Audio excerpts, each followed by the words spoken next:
ఐటీలో ఎంట్రీ కావాలా? Trainee software engineer గా అజా కోడింగ్ ట్యూటర్ లో 2 వీక్స్ ట్రయల్ పీరియడ్ లో వెంటనే చేరండి. సార్ ఏ యాక్టర్‌కైనా అండ్ ఇప్పుడున్న హీరోస్ కూడా వెయిట్ చేస్తారు ఒక డైరెక్టర్ డేట్స్ కోసం. అది ఇస్తే బావుండు మనకి. అవును. మణిరత్నం గారు. అవును. ఆ! అండ్ ఆ టైంలో మణిరత్నం గారు మూవీస్ అంటే పిచ్చి. అవును. పీక్‌లో ఉంటాయన్నమాట. ఆహ్, 'రోజా' సినిమా మీరు చేయాలి. అరవింద్ స్వామి గారు కాకుండా. అవును. ఆ! ఇప్పటికి 'రోజా' సాంగ్స్ వింటుంటే గూస్ బంప్స్. యెస్. ఆ! యెస్. ఎన్ని సార్లు విన్నా గాని వినాలి వినాలంటాం గాని. రోజా పాటలు నేను పెద్ద ఫ్యాన్ నేను. ఆ! అవును. ఒక 2 లైన్స్ పాడండి ఫస్ట్ చెప్తాను.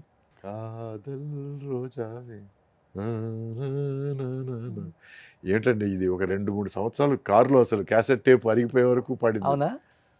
అలాంటి ఒక సూపర్ డూపర్ హిట్ సినిమాకి హీరోగా సురేష్ గారు సెలెక్ట్ అయిపోయి, ఒక సినిమా కోసం ఒక ప్రొడ్యూసర్ గారు, "నీకోసం నేను సినిమా ఆపుకోవాలా? నీకు ఇన్ని హిట్స్ ఇచ్చాను. నువ్వు ఆ సినిమా మానేసి నా సినిమా చెయ్యవా?" అదొక ప్రెజరో, లేకపోతే ఇష్టమో, లేకపోతే మీ మీద ఉన్న ప్రేమతో గట్టిగా మాట్లాడటం వల్ల మీరు ఈ సినిమాని వద్దనుకున్నారు కదా! అవును. ఏమనిపించింది? నాకు అది రాసి పెట్టలేదు అనిపించింది. హ్మ్. నేను చెప్పాను కదా, నేను ఈ ఈ ఈ ఎక్స్పీరియన్స్ ఒకవేళ అప్పుడు అనిపించకపోవచ్చు. బట్ ఇటువంటి ఎక్స్పీరియన్స్‌ల వల్ల ఓకే. మనకి ఏమి రాసి పెట్టలేదు అది మనకు రాదు హ్మ్. అనేది క్లారిటీగా అర్థమైపోయింది. అందుకే చెప్తున్నాను కర్మ సిద్ధాంతాన్ని నమ్ముతున్నాను. ఈ రోజు నేను వెరీ వెరీ ఫర్మ్‌లీ బిలీవ్ మనకి ఏది రాసి పెట్టిందో అది వస్తది. హ్మ్. మనకి ఏది రాసి పెట్టలేదో అది రాదు. అంటే నువ్వు చెప్పింది అందుకేనా? నేను చెప్పిందేనా? అవును. లేకపోతే ఏమన్నా ఉందా రీజను? 100% రీజన్. ఎందుకంటే ఆ టైంలో వచ్చి మనం ఒకరికి మాట ఇచ్చిన తర్వాత లేదు అది ఆ ఆఫర్ బాగుంది. నేను మీకు నో. మీకు నేను డేట్స్ ఇచ్చినా సరే నో. మీరు ఇంతకుముందు మీతో 2, 3 సినిమాలు చేసినా నో అనేంత ధైర్యం నాకు లేదు. ఎవరాయన? నాయుడు గారు. రామానాయుడు గారా? రామానాయుడు. ఓకే. సో నాకు గాడ్ ఫాదర్ కానీ గాడ్ ఫాదర్ ఆయన. ఆయన దగ్గర నేను ఏమన్నా సరే ఎదురు మాట్లాడగలనా? హ్మ్. హ్మ్. హ్మ్. హ్మ్. సో అది ప్రేమ చెప్పారా విజేత. ఆయనకి మణిరత్నం గారి ఆఫర్ అండి రోజా సినిమా అని? చెప్పారు. ఓకే. బట్ ఆయన కూడా ఏంటంటే అన్ని ప్లాన్ చేసేసుకొని అవుట్‌డోర్ వెళ్ళడానికి రెడీగా అన్ని పకడ్బందీగా చేసుకొని, ఎందుకంటే ఆ టైంలో అందరూ బిజీ అండి. ఆర్టిస్టులు కాంబినేషన్ ఒక 30 రోజులు కలిపి దొరకడం అనేది ప్లస్ ఆయన 'ప్రేమ విజేత' అనే సినిమా అవుట్‌డోర్‌లో ప్లాన్ చేశారు 30 రోజులు అరకులో. ఓకే. సో ఆయనకి షిఫ్ట్ చేసుకోవడం, మార్చుకోవడం అనేది కొంచెం కష్టమైన తరం. సో ఆయన్ని ఇబ్బంది పెట్టడం ఇష్టం లేక అట్ ద సేమ్ టైమ్ మన మణియే కదా, ఎందుకంటే అప్పటికే పరిచయం. సుహాసిని బాగా పరిచయం. ఎందుకంటే అప్పటికి 2, 3 సినిమాలు చేస్తున్నాను. సుహాసిని మణిరత్నం పెళ్ళికి వెళ్ళున్నాను. సో పరిచయం. సార్ మణి దగ్గర చెప్పాను, can we do something about the dates Mani, I really want to do అని అన్నాను నేను. No, I have to, about 4 months you need to be there అన్నాడు. అమ్మో 4 మంత్సా అంటే నాయుడు గారు 2 సినిమాలు పోతాయి నాకు అన్న ఫీలింగ్. ఎందుకంటే ఆయన వరుసగా దీని తర్వాత ఇది ప్లాన్ చేశాను, దాని కథ భలే ఉంది అని చిన్న చూచాక ఈ సినిమా అప్పుడే ఆ సినిమా కథలు చెప్తుంటాడు నాయుడు గారు. ఓకే. సో ఇంత ఎక్సైట్మెంట్లో ఉన్నప్పుడు నేను ఐ థాట్ ఓకే ఫైన్. తర్వాత నో చెప్పిన తర్వాత ఆయన కొంచెం కోప్పట్టం గాని, జర్నీ కొంచెం ఏం అయ్యో లేదా? నొచ్చుకున్నాడు 100%. ఆ! What is wrong with you, such an amazing opportunity అని. ఆ తర్వాత కనపడప్పుడల్లా you said no to me, no I got an award అన్నాడు. You got an award, I didn't get an award అన్నాను. ఓకే. ఆ క్యారెక్టర్కి నన్ను అడిగిన క్యారెక్టర్ నాకు అవార్డు రాలేదన్నాను నేను. ఓకే. ఇట్లా మేము తమాషగా మాట్లాడుకుంటుంటాం. బట్ ఐ ఐ ఎక్కడో డెఫినెట్గా I feel bad that I miss that opportunity. Okay. లేదు నేను ఏమాత్రం అసలు that is wrong, that is not right, I feel bad ఇప్పటికి. But at the same time ఏమో మనకు రాసి పెట్టింది ఇదే, మనకు అది రాసి పెట్టలేదు అని అని నన్ను నేను సర్ది చెప్పుకుంటాను. వన్ మోర్ మూవీ 'సీతాకోక చిలుక.' Yes. దాంట్లో కూడా ఫస్ట్ మీరే కదా? అవునండి. అంటే అంతకుముందు ఏమీ లేని టైంలో మడ్డి మొహం వేసుకొని చేతిలో క్యాన్లో ఒక రూమ్ నుంచి ఒక రూమ్కి తీసుకెళ్తుంటే ఒక డైరెక్టర్ అనేవాడు ఆపి, నువ్వు మా సినిమాలో యాక్ట్ చేస్తున్నావు అని చెప్పి నాకు ఆఫర్ ఇస్తే, ఓ పెద్ద డైరెక్టర్ పిలిచాడని చెప్పి నా సినిమానే ఫస్ట్ సినిమాగా ఉండాలి అని చెప్పి అతను కండిషన్ పెట్టాడని చెప్పి నేను ఇతని దగ్గరికి వెళ్ళి, లేదు సార్ మీ సినిమా చేయండి సార్, అది పెద్ద ఆఫర్ సార్, అది చేస్తాను సార్ అంటే కరెక్ట్ కాదనిపించింది నాకు. అందుకే నాకు ఏది న్యాయం అనిపిస్తే అది చేస్తానండి. దానివల్ల మంచి జరగని చెడు జరగని నాకు ఏది న్యాయం అనిపిస్తే రిగ్రెట్ ఫీల్ అవ్వరు. రిగ్రెట్స్ ఉండవు. I regret for missing out the chances but no regrets for the decision. నేను తీసుకునే నిర్ణయానికి రిగ్రెట్ లేదు. నో అంటే ఒక జెంటిల్మెన్, ఒక పద్ధతి గల మనిషి తీసుకోగలిగిన నిర్ణయం నేను తీసుకున్నాను. So no regret. మీరు అన్నారు ఇంతకుముందు ఇంకా ఆ పాల బుగ్గలని కల్మషం లేదని అది ఏదైనా నవ్వులు అట్లాగే ఉన్నారని మీ ఇదన్నిటికి కారణం ఏంటంటే నో రిగ్రెట్స్.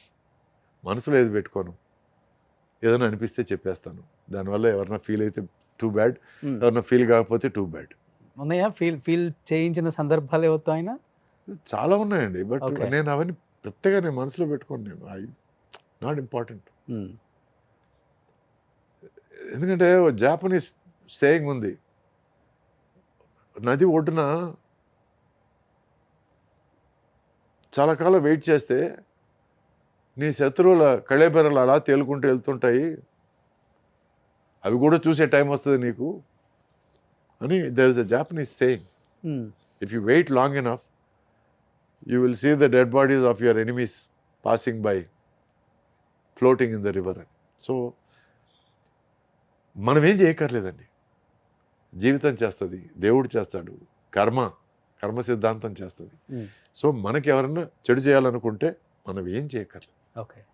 బట్ ఒకటి, దుష్టులకు దూరంగా ఉండు.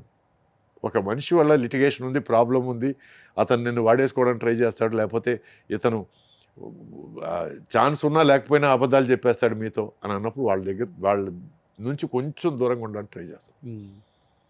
ఎందుకు? సో ఇంకొక మూవీ 4 స్తంభాల ఆట. 3 super duper hits. Naresh thanks చెప్పాలి, అరవింద్ స్వామి థ్యాంక్స్ చెప్పాలి, కార్తిక్ థ్యాంక్స్ చెప్పాలి. ఓకే.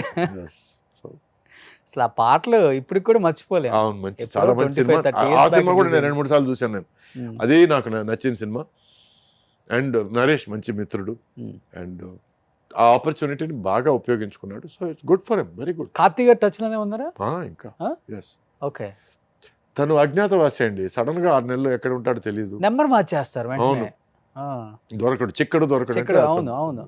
సో దొరికినప్పుడు మాత్రం మనస్ఫూర్తిగా మాట్లాడుకుంటాం. లాస్ట్ లో ఓం అనే సినిమా మీ ఇద్దరం కలిసి చేసాం. అవును, కళ్యాణ్ రామ్ గారు. అవును, కళ్యాణ్ రామ్ గారి cinema. It was a lovely experience. దాంట్లో మాతో పాటు హీరోయిన్ కూడా ఉంది. నికిషా పటేల్ కాదండి, మా సమకాలికులు. కార్తీక్తో 6 సినిమాలు చేసింది, నాతో 5 సినిమాలు చేసింది హీరోయిన్గా. సితారా గారు. సో మాతో కలిసింది సితారా ఆ టైంలో. సో మా ముగ్గురికి ఒక చిన్న మినీ రీయూనియన్ లాగా తయారైంది. పాత సినిమాల గురించి మాట్లాడాలి, పాత ఎక్స్పీరియన్స్ గురించి మాట్లాడాలి. It was one of. నేను చెన్నైలో ఆల్మోస్ట్ అందరినీ చేశాను ఇంటర్వ్యూస్. కార్తీక్ గారిని చాలాసార్లు ట్రై చేశాను. నేను మళ్ళీ ట్రై చేసేలోపు నెంబర్ మారింది. చెప్పాను కదా, చిక్కడు దొరకడు అవుతాను. But very nice human being. అంటే ఉదారత అనేది ఫస్ట్ నాకు చూపించింది తను. ఎట్లా అని చెప్తున్నానంటే, సీతాకోక చిలక తమిళ్లో సూపర్ హిట్. నా సినిమా పన్నీర్ పుష్పంగల్ రిలీజ్ అయిన 25వ రోజుకి రిలీజ్ అయింది ఆ సినిమా. అది హిట్, మా సినిమా హిట్ అయిన తర్వాత సడన్గా ఒకరోజు ఫోన్ కాల్ వచ్చింది. అప్పుడు ఇంట్లో ల్యాండ్ లైన్లే కదా, ఫోన్ కాల్ వస్తే మా అమ్మ, రే కార్తీక్ అంటరా, హీరోరా అని చెప్పేసారు. హలో, ఎవరు అంటే, హే బడీ ఐమ్ కార్తీక్, ఈ సినిమాలో అలెగరో తెలిసి సినిమాలో హీరోగా యాక్ట్ చేశాను. ఐ యు రియలీ హిమ్ అన్నాను నేను. High will I joke about it, I want meet you అని. ఆ తర్వాత తన ఫ్రెండ్స్ నన్ను తీసుకెళ్ళి డిన్నర్ ఇప్పించారు. ఇప్పించి ఇట్లా నువ్వు కూడా సక్సెస్ ఇచ్చావు, నేను కూడా ఇండస్ట్రీలో కొత్తగా ఎంటర్ అయ్యాను, so I want us to be friends అని. ఆ తర్వాత అక్కడ నుంచి నేరుగా ఇంటికి తీసుకెళ్ళి వాళ్ళ నాన్న ముత్తురామన్ గారు, డైరెక్టర్ కదా, పెద్ద హీరో, ఆయన హీరో కార్తీక్ వాళ్ళ డైరెక్టర్ కూడా చేశారు కదా ఆయన. డైరెక్ట్ చేసి ఒకటి 2 సినిమాలు చేశారు. సో ఆయనకు పరిచయం చేసి ఆ తర్వాత నన్ను ఇంట్లో డ్రాప్ చేసి, సో ఫస్ట్ టైం హీరోలు ఇలా కూడా ఉండొచ్చు అనేది నేర్చుకున్నాను.